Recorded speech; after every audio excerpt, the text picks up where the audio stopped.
आकाशवाणी रांची से प्रस्तुत है प्रादेशिक समाचार।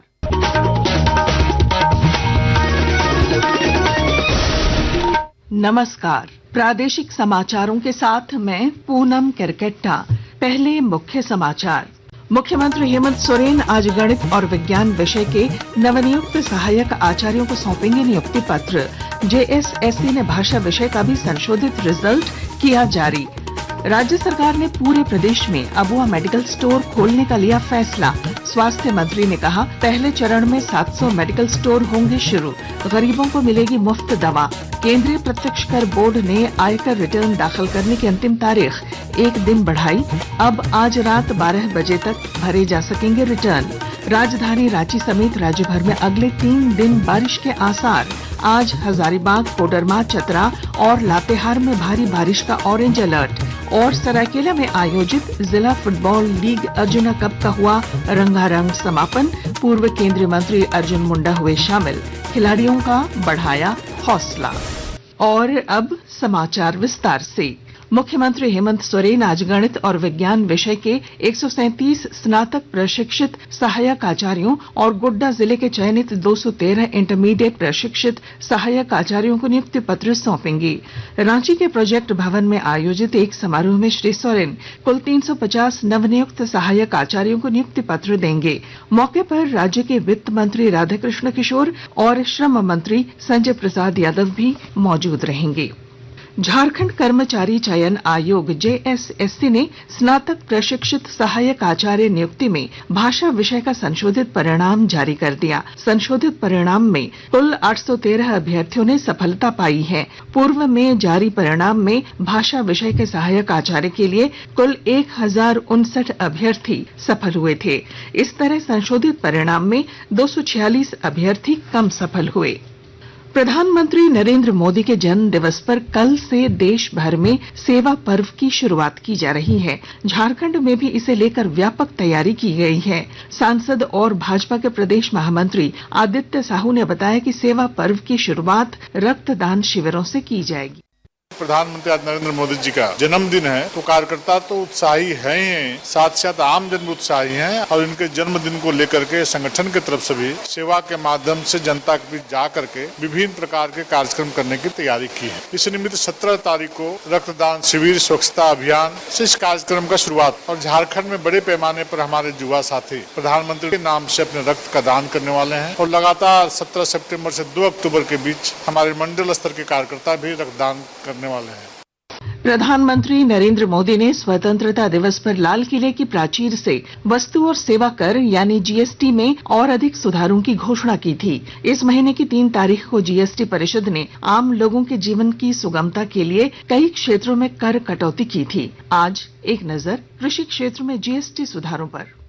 अगली पीढ़ी के जीएसटी सुधारों के अंतर्गत सरकार ने कृषि क्षेत्र में जीएसटी करों में उल्लेखनीय कमी करके किसानों को बड़ी राहत दी है। 1800 सीसी से कम क्षमता वाले ट्रैक्टरों पर जीएसटी कर की दर 12% से घटाकर 5% कर दी गई है। टायर, ट्यूब और हाइड्रोलिक पंप जैसे ट्रैक्टर के कल पुर्जों पर जीएसटी घटाकर 5% कर दी गई है, जो पहले 18% थी। खेती में इस्तेमाल होने वाले विशिष्ट जैव कीटनाशक, सूक्ष्म पोषक तत्व, ड्रिप सिंचाई प्रणाली और पानी छिड़काव प्रणाली के साथ ही फसल कटाई और अनाज की छटाई में उपयोग होने वाली विभिन्न कृषि मशीनों पर भी जीएसटी की दर 12% से घटाकर 5% कर दी गई है। जीएसटी में हुए इन बदलावों से खेती की लागत कम होगी, जिससे सीधे तौर पर छोटे और मझोले किसानों को फायदा होगा और देश का कृषि क्षेत्र और अधिक विकसित होगा। ये नई जीएसटी दरें 22 सितंबर से लागू की जाएगी। शिवांग के साथ नीतिका गुप्ता, आकाशवाणी समाचार, नई दिल्ली।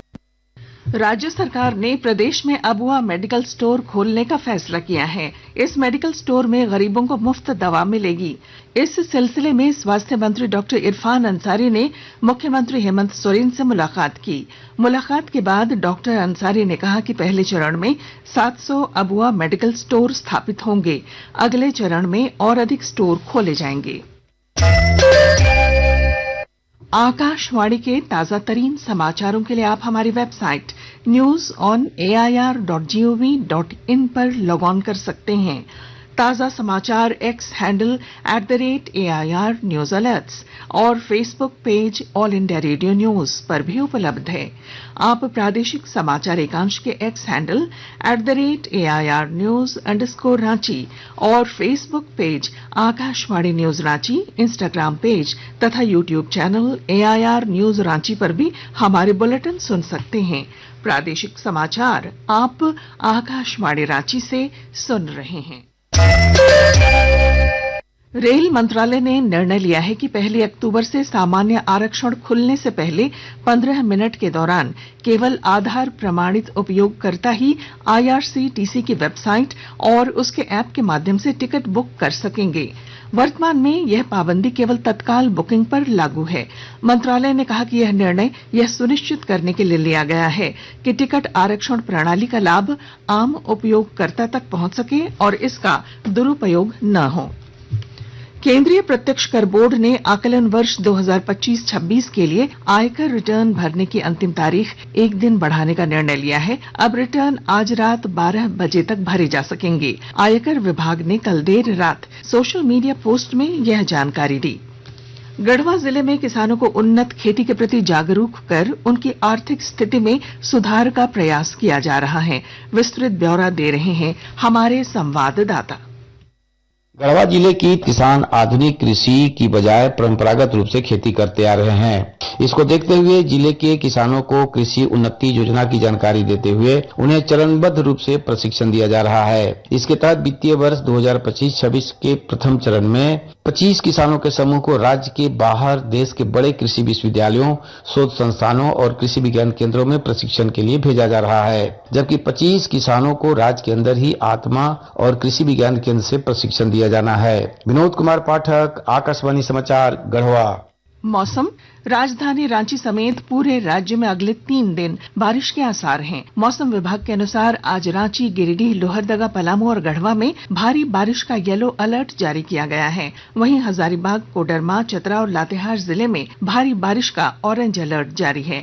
मौसम वैज्ञानिक अभिषेक आनंद ने बताया कि 20 सितंबर के बाद राज्य में बारिश से राहत मिल सकती है। पूरे झारखंड में हल्के से मध्यम दर्जे की बारिश, साथ में कुछ इलाकों में भारी बारिश और कुछ इलाकों में बारिश से बहुत भारी बारिश की स्थिति बनती हुई देखने को मिल रही है और अभी ये स्थिति अगले 1-2 दिन और परसिस्ट करेगी। अगर बात करें तो पूरी तरह से थोड़ा सा जो हम लोग को राहत मिलेगा वो 20 से मिलेगा, बट उसके बाद भी थोड़ा बहुत बारिश जो सेकेंड हाफ में थंडरस्टॉर्म लाइटनिंग वाली बारिश है वो आपको देखने को मिलेगी।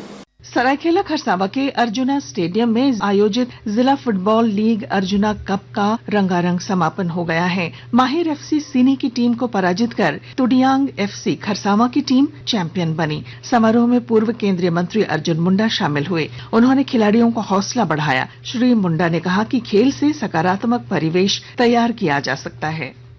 सरायकेला खरसावां जिला का सरायकेला जिला खेल संघ के माध्यम से बहुत ही उत्साह के साथ फुटबॉल लीग अर्जुना कप महीनों भर चलता है और फाइनल खेल में हम जरूर हिस्सा लेते हैं। यहाँ पर आए खिलाड़ी और सांस्कृतिक कलाकार के साथ जो एक संगम युक्त कार्यक्रम हुआ, यह आने वाले दिनों में खिलाड़ियों को भी कला को भी प्रोत्साहित करेगा। और अब अखबारों की सुर्खियां। रांची से प्रकाशित सभी प्रमुख अखबारों ने हजारीबाग में 1 करोड़ रुपए के इनामी समेत 3 नक्सलियों के मारे जाने की खबर को पहले पन्ने की सुर्खी बनाई है। दैनिक भास्कर ने लिखा है, मुख्यमंत्री हेमंत सोरेन ने रिसालदार बाबा की दरगाह में की चादर पोशी। हिंदुस्तान के शब्द हैं, विज्ञापन के बाद के जाति प्रमाण पत्र पर आरक्षण नहीं। प्रभात खबर लिखता है, जेल में कैदी हुआ HIV संक्रमित, हाईकोर्ट गंभीर। दैनिक जागरण ने लिखा है, 9वीं और 11वीं के लिए विषय को 2 वर्ष पढ़ना होगा अनिवार्य। और अब अंत में मुख्य समाचार। मुख्यमंत्री हेमंत सोरेन आज गणित और विज्ञान विषय के नवनियुक्त सहायक आचार्यों को सौंपेंगे नियुक्ति पत्र। JSSC ने भाषा विषय का भी संशोधित रिजल्ट किया जारी। राज्य सरकार ने पूरे प्रदेश में अबुआ मेडिकल स्टोर खोलने का लिया फैसला। स्वास्थ्य मंत्री ने कहा, पहले चरण में 700 मेडिकल स्टोर होंगे शुरू, गरीबों को मिलेगी मुफ्त दवा। केंद्रीय प्रत्यक्ष कर बोर्ड ने आयकर रिटर्न दाखिल करने की अंतिम तारीख 1 दिन बढ़ाई। अब आज रात 12 बजे तक भरे जा सकेंगे रिटर्न। राजधानी रांची समेत राज्य भर में अगले 3 दिन बारिश के आसार। आज हजारीबाग, कोडरमा, चतरा और लातेहार में भारी बारिश का ऑरेंज अलर्ट। और सरायकेला में आयोजित जिला फुटबॉल लीग अर्जुना कप का हुआ रंगारंग समापन। पूर्व केंद्रीय मंत्री अर्जुन मुंडा हुए शामिल। खिलाड़ियों का बढ़ाया हौसला। और इसके साथ ही आकाशवाणी रांची से प्रादेशिक समाचार का ये बुलेटिन समाप्त हुआ। अगला प्रादेशिक मुख्य समाचार 10 बजे प्रसारित किया जाएगा। नमस्कार।